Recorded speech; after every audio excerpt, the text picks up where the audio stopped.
Hello everybody, and welcome to Wounded Healer Tarot. My name is James, and I'll be doing your reading today. This particular reading is for the sign of Gemini, and this is a general love reading, so take what resonates and leave the rest. You don't want to make it more confusing for you. Alright, so first things first, I'm going to point out here is that there is heavy feminine energy here. Because we have the Empress, the Queen of Swords, the Queen of Wands, and then the individual in the Nine of Cups is a woman. Now, first up here, okay, we have the Queen of Swords. So I get that you're really learning how to use your voice. You're learning how to speak up for what you want. You know, you're not afraid to cut people out if they try to cross your boundaries. I feel like you're,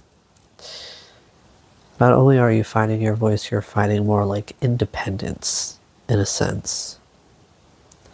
Whereas, you know, yes, she really is known for being a bit of a bitch. She can be harsh with the words, quick with the sword, but it's not for no reason. You know what I mean? Because next up here, you know, with the Nine of Cups, you know, you're definitely moving towards your wish fulfillment. You're definitely, you know, not only are you putting work in for that, but you know, you're also, I feel like, creating an environment in which you can thrive with this wish fulfillment here. Whatever that may be for you is going to be, particular to your situation and yours alone. Now, next up here, we have the Devil. Hey.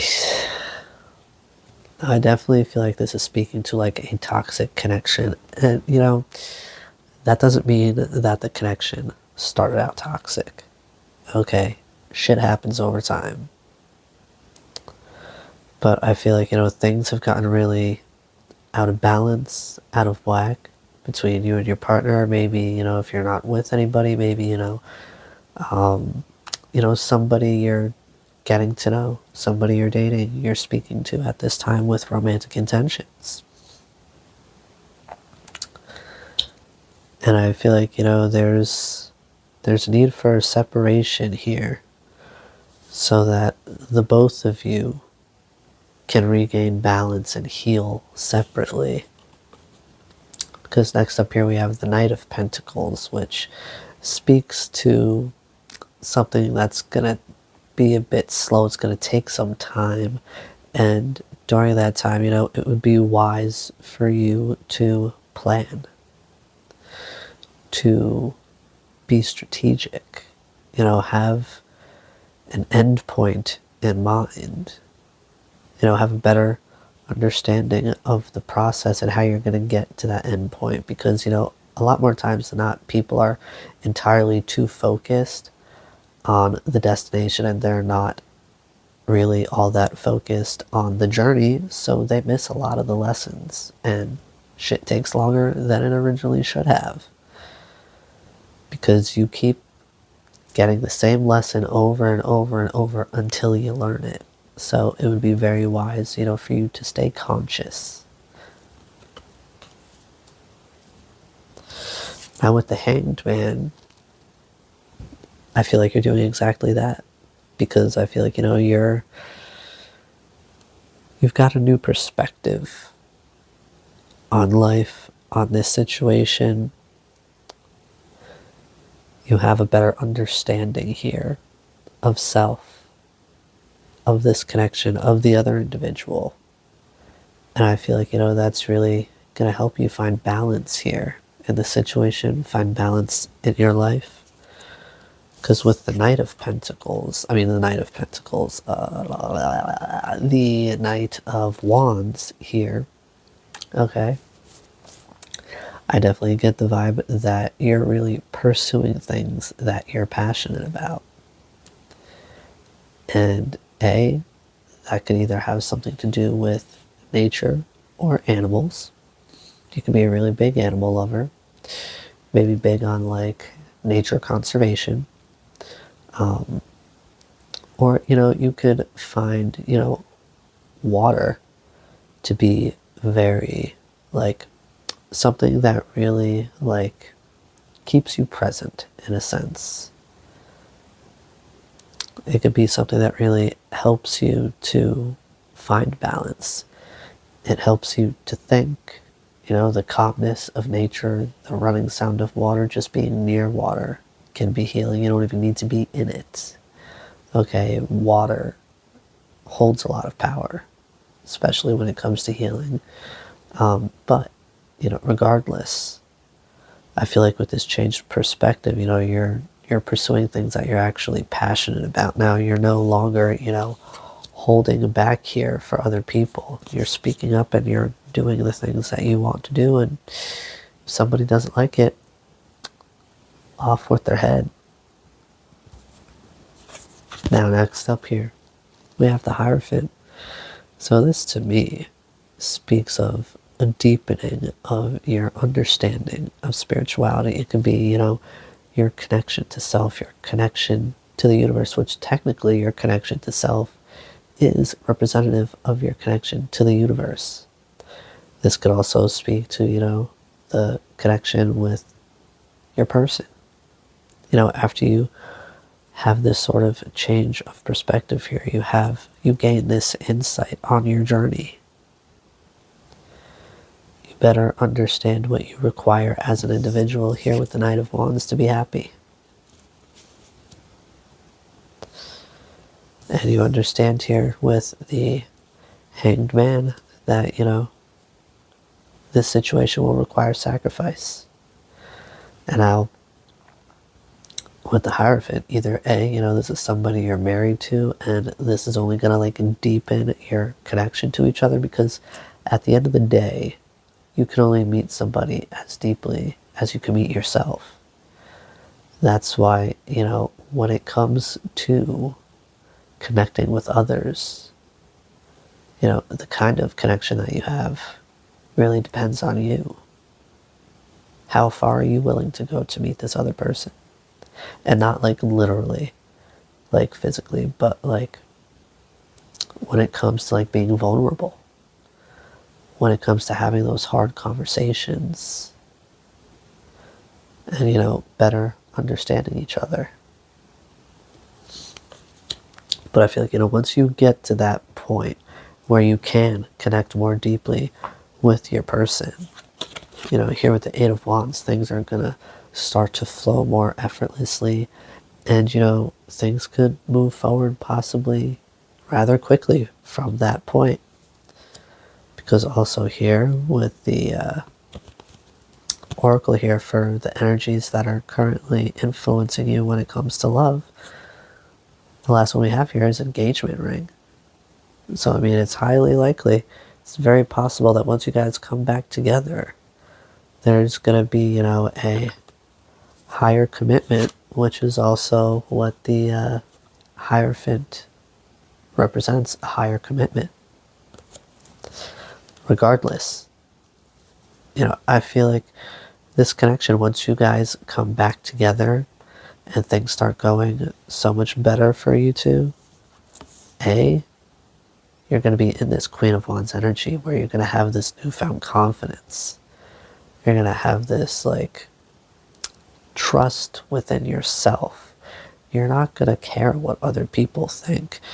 And that's going to create this Five of Wands energy. This is like people are not going to like the fact that you are not people pleasing anymore and you're speaking up, you're setting boundaries, and you're holding them down. So I feel like, this new version of you, this connection of yours as you both evolve, grow, transform, it's going to cause a lot of jealousy when it comes to other people. So be prepared for that. There's going to be some people that are going to have some things to say. But regardless, now on to the oracle representing, the energies that are currently influencing you when it comes to love. First up here, we have the dragonfly. Lighthearted and adapt. Finding out and change. Things coming to light and heal. So firstly, if you be seeing any dragonflies, that could be very significant for you. That could be a sign, that you and your person could possibly be coming back together soon. Because, with this representing, things coming to light and heal, change, adapt, lighthearted, I feel like, first off, all right, we have that, and then underneath that we have clock representing needing time, cycles, it takes time, time to heal, and progressing. I feel like clock is where you guys currently are, and the dragonfly is where you guys will be once you get to that point that you're both healed enough and ready to reconnect, because not only do you have a better understanding of yourselves, that will also bring you a better, deeper understanding of your connection. And that here with the talking card representing interested, awaiting messages, text, calls, email, and talking more. I feel like this enlightenment is going to really bring you guys so much closer together. And after this time of silence, of healing, you guys are really going to be getting a lot closer. You're going to be talking a lot more, but not only are you going to be talking a lot more, I definitely get that, these conversations that you guys have, they will have more substance. They will be more like, I don't know if real would be the proper term, but I feel like, you guys are talking about a lot more like important, realistic things when it comes to your connection. Like before this, excuse me, it could have been one of those very like mundane like conversations where like every day it's like, hey, how you doing? How was work? How's your day? Same shit, different day. But now I feel like after this, once you guys reconnect, things are going to get a lot deeper. You're going to be talking about, a lot more important things that are required for a connection to move forward, especially into something like this engagement ray energy representing higher commitment, eternity, partnership and union, and completion. This could very well be your person, like your forever person. All right, so lastly here for your advice, we have codependency. Addictions are affecting your romantic life. Yeah, I feel like that heavily speaks to that devil energy. And now, addictions don't have to be like drugs and alcohol. Like addictions could be like, maybe somebody is addicted to the gym. Maybe somebody is addicted to like spending money. Maybe somebody is addicted to the attention of others. There's so many different things that, can be addictions. Now, this is like the third or fourth separation card out here, but we have separation. Time apart from your partner is on the horizon. Now, with codependency being before that, I feel like, this time apart is definitely, something that was caused by whatever addiction it is you or the both of you have. And lastly, we have heart-to-heart conversations. Honestly, discuss your feelings with each other. And that's literally what I was just saying. Once you guys come back together, I feel like the conversations are going to get a lot more deep, a lot more serious, a lot more real. All right, now for the cards at the bottom of the decks. The bottom of the tarot deck is the Empress, and I feel like, this represents the like the energy that you're going to be in when you guys come back together. You're going to, with that deeper understanding, not only spiritually, but just of yourself as an individual here, right? I feel like you're going to better understand, through nurturing yourself, you're going to better understand how to nurture your person, how to nurture this connection. Once you learn how to heal yourself, you can better understand how to help your person heal, how to help heal your connection. And I mean, the Empress is just abundant in every whichever way. Now, again, we have separation at the bottom of the energies that are currently influencing you when it comes to love. Sadness, bitterness, missing you, thinking about you, uncertain future. And underneath that, we have soulmates, representing soul connection, partnership, soul contract, life partner. And now at the bottom of the advice deck here, we have worth waiting for. Divine timing is at work in your love life. Yeah, this was all meant to happen at this exact time in this exact way. And with that, underneath that, we have playfulness. To recapture romance, allow your inner youthful spirit of fun to shine. I feel like, when you guys come back together, you're being called to be more playful. Don't be so serious. Because, yes, there's going to be this, undertone of serious with these heart-to-heart conversations, but, you need to break that shit up. And a great way to do that is by being playful. But either way, you need to know that, things may not seem to be going well right now. Things may not feel too positive, but, this is happening for you. You guys are meant to come back together and strengthen your bond here. And this is going to help things to flow more effortlessly. All right, Gemini, these are the messages that I have for you today. And I do hope they serve you well. Be gentle with yourselves, and I'll see you again soon. Bye-bye now.